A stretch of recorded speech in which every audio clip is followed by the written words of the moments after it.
सोचें, आप आर्कटिक के बयाबान में हैं, चारों तरफ बर्फ ही बर्फ है, ना कोई इंसान, ना कोई रास्ता, ना कोई मदद। आपके कानों में सिर्फ बर्फानी तूफान की गूंज, कभी कभार रीछ की धाड़ सुनाई देती है। आपके पास ना खाना ना पानी, सिर्फ एक बिल्ली और जीने की ख्वाहिश। क्या आप 2 दिन जिंदा रह सकेंगे? लेकिन ये एक आम औरत है, ना 2 दिन ना 2 हफ्ते बल्कि पूरे 2 साल जहन्नम में गुजारे। जी हाँ, पूरे 2 साल। ये है एडा ब्लैक जैक की कहानी, एक माँ की मोहब्बत और बका की जंग।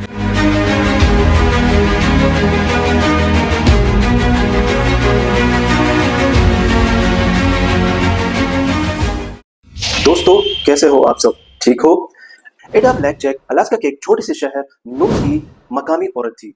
वो एनोपेट कबीले से ताल्लुक रखने वाली एक औरत थी। सन 1921 में इनकी उम्र सिर्फ 23 साल थी। जिंदगी ने इन्हें बहुत जल्द मुश्किलात से आशना कर दिया था। शादी के चंद साल बाद ही इनका शौहर इन्हें छोड़ के चला गया। 3 बच्चे पैदा हुए, लेकिन सिर्फ एक बेटा जिंदा बचा, जिसका नाम था बेनियट। बेनियट कमजोर और बीमार बच्चा था, जिसे खतरनाक मर्ज टीबी लाहक थी। एडा के पास ना पैसा था ना सहूलत, और वो बेटे का इलाज नहीं कर पा रही थी। इसकी बीमारी बढ़ती जा रही थी और एडा के दिल पर बोझ भी था, क्योंकि वो पैसे कहाँ से लेकर आए और इनके पास कोई रास्ता नहीं बचा था। इसी दौरान एक ऐलान हुआ कि रिंगल आइलैंड पर जाने वाली एक मुहिम के लिए एक औरत दरकार है जो खाना पकाने और कपड़े सीने का काम करे।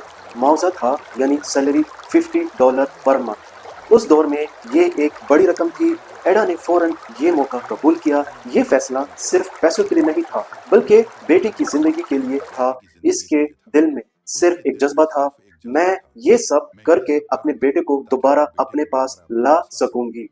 एडा इस मुहिम का हिस्सा बनी। टीम में 4 मर्द थे। एक का नाम था अफोर, दूसरे का नाम था मोरर, तीसरे का नाम था नाइट और चौथा गेली। साथ एक छोटी सी बिल्ली भी उसने साथ में रखी।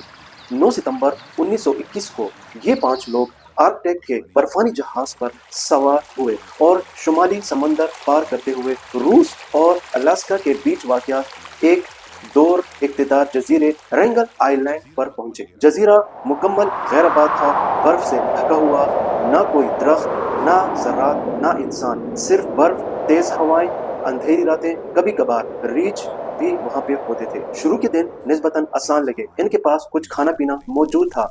एडा कपड़े सीती, खाना पकाती, सबकी खिदमत करती, मर्द शिकार करने जाते, कभी परिंदे तो कभी लोमड़ियां पकड़ते। लेकिन जैसे जैसे सर्दियां बढ़ती गई, मुश्किलात ने आहिस्ता आहिस्ता घेरा डालना शुरू कर दिया। सर्दियों के महीने तवील और सख्त थे। बर्फ के तूफान आए, खुराक कम हुई, खाना पीना खत्म होने लगा। एडा और साथियों को ये यकीन दिलाया गया था, अगली गर्मियों में एक जहाज मजीद सप्लाई लेकर आएगा। लेकिन जब वक्त आया तो समंदर मुकम्मल तौर से बर्फ से जम चुका था और जहाज नहीं पहुंच सका। अब सबके सामने सिर्फ भूख और बीमारी रह गई। खाने के ज़खायर खत्म होने लगे, शिकार बहुत कम मिलने लगा। इसी दौरान नाइट को, जो उनके पास जो 4 मर्द थे, उसमें एक बंदा नाइट, वो जो है खतरनाक बीमारी उसको लाहक हो गई। इस बीमारी में जिस्म पर जख्म बनने लगे, दांत गिर जाते और इंसान आहिस्ता आहिस्ता बिस्तर पर मौत की तरफ बढ़ने लगा। नाइट बिल्कुल बिस्तर से जकड़ कर रह गया। बाकी 3 मर्दों ने फैसला किया, वो बर्फानी समंदर पार करके साइबेरिया तक जाएंगे और वहां से मदद लाएंगे। उन्होंने एडा से वादा किया कि वो वापस आएंगे। एडा ने आंखों से उन्हें दूर होता देखा, लेकिन वो कभी वापस ना आए। अब कैंप में सिर्फ 2 लोग रह गए, एक बीमार आदमी और एक अकेली औरत। एडा ने फैसला किया, वो हार नहीं मानेगी। वो सब कुछ इसके कंधों पर था, सारा बोझ उसने खुद अपने ऊपर ले लिया। इसने पहली बार अपनी जिंदगी में शिकार करना शुरू किया। लोमड़ियां के फंदे लगाए, परिंदे मारे, अंडे इकट्ठे किए, बर्फ पिघलाया पानी गर्म करके, और लकड़ियां ढूंढ ढूंढ कर आग जलाई।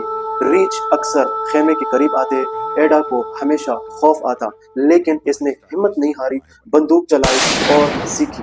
पहले डर के मारे हाथ कांपते थे, मगर आहिस्ता आहिस्ता वो माहिर बन गई। जाहिरी बात है, माहिर तो बनना था ही। कई बार इसने गोली चलाई और रीछों को खेमे से भगाया। साथ ही जो नाइट था, इस जो बिस्तर पर था, एडा ने इसकी तीमारदारी भी की। इसके जख्म साफ किए, खाना खिलाया, हत्ता कि बाइबल पढ़कर सुनाई, जो उनकी अपनी किताब होती है क्रिश्चियन की, ताकि इसका हौसला बढ़ सके।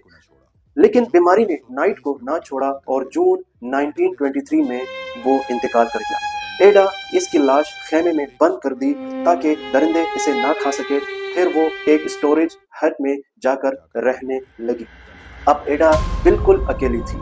सिर्फ एक बिल्ली जिसका नाम बेक था, इसकी साथी थी। सोचें, एक औरत बर्फानी जहन्नम में 2 साल से बगैर कोई इंसान के वहां रह रही थी। एडा खुद भी बीमार और कमजोर थी, लेकिन इसने हिम्मत नहीं छोड़ी। इसने एक छोटी सी कश्ती बनाई ताकि शिकार कर सके, नए कपड़े सिए ताकि सर्दी से बच सके, परिंदों के अंडे जमा किए और अपने बेटे को याद करती रही। इसने हत्ता अपने बेटे बेनियन के लिए नन्हे मोजे भी तैयार किए ताकि इसका जज्बा कायम रहे। मैं जिंदा रहूंगी और मैं अपने बेटे के पास वापस जाऊंगी। फिर क्या हुआ? 20 अगस्त 1923 को तकरीबन 2 साल बाद अचानक एक जहाज डोनेट्सन वहां पहुंचा। जहाज के अमले ने जब देखा एक औरत जिंदा है तो वो हैरान रह गए। एडा ने इन्हें पुरसुकून लहजे में खुश आमदेद कहा, लेकिन दिल में वो बहुत ही ज्यादा खुश थी। इसे वापस ले जाया गया। दुनिया ने इसको फीमेल रॉबसन क्रूजो कहा। अखबारात ने हीरोइन लिखा, मगर एडा हमेशा कहती रही, मैं हीरो नहीं हूँ, मैं सिर्फ एक माँ हूँ जो अपने बेटे के पास वापस जाना चाहती थी।